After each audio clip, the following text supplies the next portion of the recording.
ബഹ്റൈനിൽ കഴിഞ്ഞ ഒരു വർഷത്തിനിടെ വിസ താമസ നിയമം ലംഘിച്ച 10,000-ഓളം പ്രവാസികളെ നാടുകടത്തി.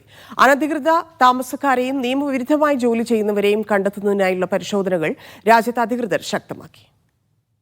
ലേബർ മാർക്കറ്റ് റെഗുലേറ്ററി അതോറിറ്റിയുടെ കീഴിൽ ബഹ്റൈനിലുടനീളം നടത്തുന്ന പരിശോധനകളിൽ നിയമലംഘകരായി കണ്ടെത്തി പിടികൂടിയ പ്രവാസികളെയാണ് നാടുകടത്തിയത്.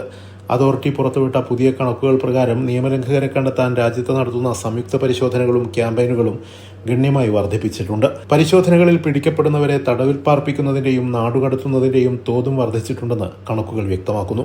കഴിഞ്ഞ വർഷം ജനുവരി മുതൽ 82,941 പരിശോധനകളും 1,172 സംയുക്ത പരിശോധനാ ക്യാമ്പയിനുകളുമാണ് രാജ്യത്തു നടന്നത്.